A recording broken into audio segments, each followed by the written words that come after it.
Today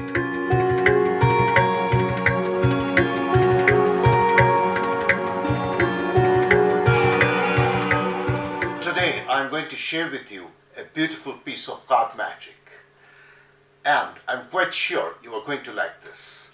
And as far as I remember, this is a creation of Criss Angel. This is very easy to do. It is self-walking and very surprising from the audience perspective. Hello everybody, I'm Kaushik Biswas and you are watching my channel Kaushik Biswas Magic. Every week I'm uploading several magic and mentalism tutorials on this channel.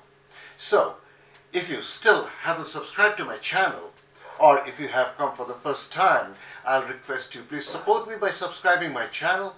If you like this video, please strike the like button, share this video with your friends and write in the comments how you enjoyed this tutorial and how your viewers enjoyed watching this piece of beautiful card magic. At first, I'm going to explain what the audience is going to see so that you can understand exactly how strong the effect is from the audience perspective, and then I'm going to share the secret with you. Don't go away, don't skip the video, because there are very important points, very fine points that I'm going to share with you during the tutorial. So this is how it looks from the audience perspective. As there is nobody in the studio today, I'll be performing this effect all by myself, and I'll play the role of the spectator as well. So you invite somebody to help you and you show him a deck of cards. You spread the cards across the table like so, and then you ask the spectator to choose any one of the cards. Any card can be chosen, absolutely no force. So let us say the spectator chooses this card, and it is King of Hearts. Now, it's a free choice, absolutely free choice. You show the card, you ask the spectator to remember the card. It is very important, because if he forgets the card, we are going to have a very obscure effect at the end. So, the card is the King of Hearts, and you ask the spectator to push it in somewhere in the middle of the deck. So let's say he pushes the card in somewhere here, and it is pushed in flush with the remaining cards. Now you say that I'm not going to do any funny moves. Without any funny moves, I'll make your card appear at the top of the deck. So saying you hold the deck in your hand and do like so, and you say that it is done. Now your card is no more in the middle of the deck, but it has come to the top. So saying, you turn over the top card and show. Oh, it's not your card. I think maybe the next card is your selected card. So saying you take out this card, and it is also not his card. So what you do, you replace these cards on top and make a final magical gesture, and then a miracle takes place. All the cards turns face up. All the cards in the deck turns face up except one card, which is facing down, and it is his selected King of Hearts. Fantastic magic that can be done anytime, even with a borrowed deck of cards. I hope you enjoyed the performance. I mean, the effect that the audience is going to see. It is a very strong effect, you'll agree with me. And the preparation is very simple. And as I said before in the presentation, that it can even be performed with a borrowed deck of cards. So, but you need a little preparation. Now let us say that you borrowed a deck of cards from your friends, and as you are talking, you need to turn around the bottom 3 cards. So you take the top 3 cards, turn them over and put them at the bottom. That is the preparation. Now you can do it in many ways. If you are using a borrowed deck, you have to do it while you are talking. You can just go through the cards, run the cards. You are actually playing around with the cards, and then secretly turn the bottom 3 cards over so that these are facing up while the remaining cards are facing down.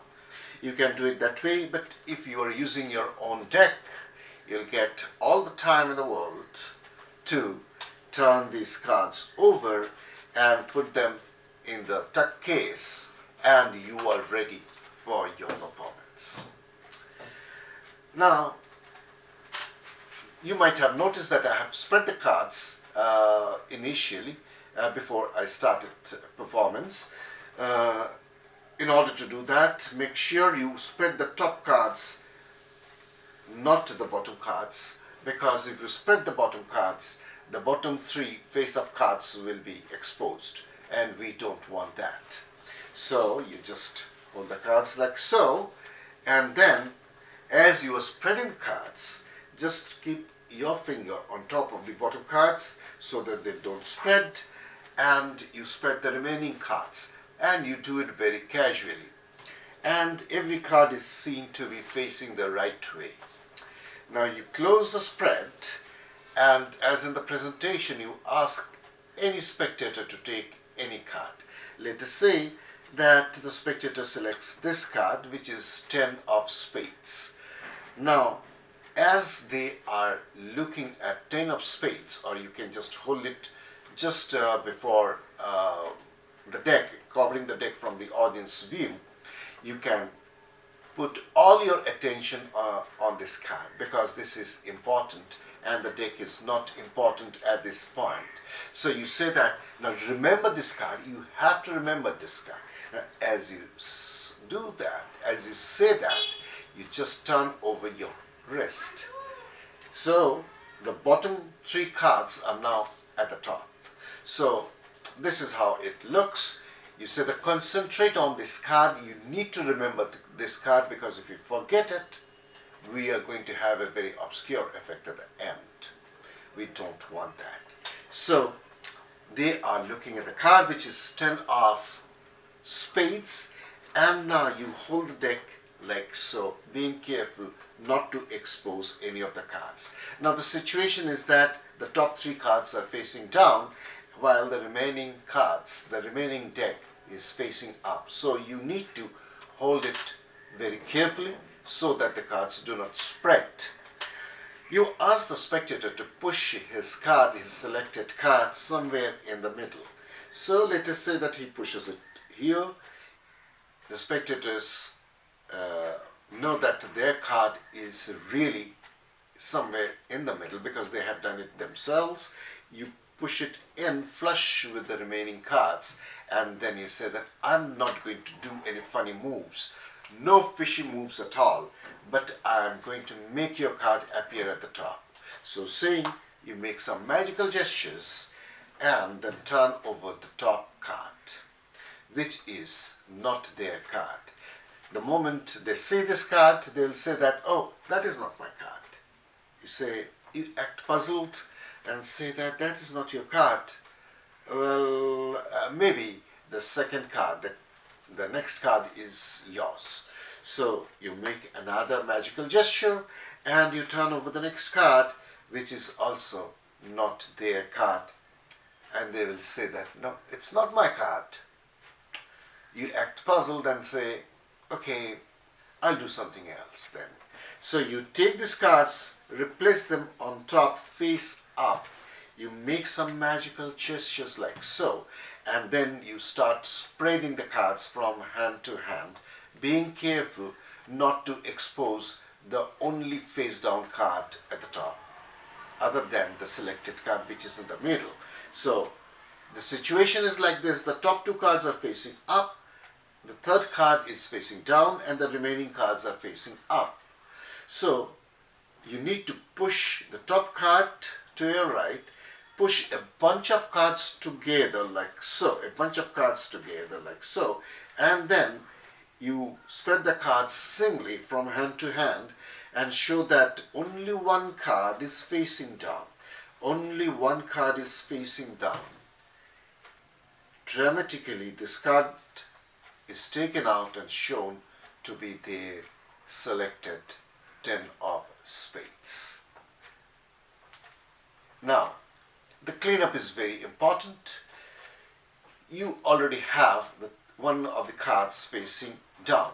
So, that is the third card. Now you can do any magic trick where a card needs to be face down, or you can take any opportunity. For example, you can put it behind your hand in order to perform your next magic and put it in the right way so that you can use it in your next trick. You can say something like this: I can even perform this trick at my back. So saying you put this in your back, and then you turn over the third card and you bring it in front and say that because I have not done any sleight of hand, no fishy moves, it is done with the help of a real magic.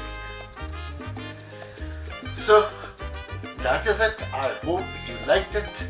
Please give it a try and let me know in the comments how you enjoyed performing this and how your spectators enjoyed watching this beautiful piece of magic. See you again next time in the next video. Till then, bye bye. Have a nice time.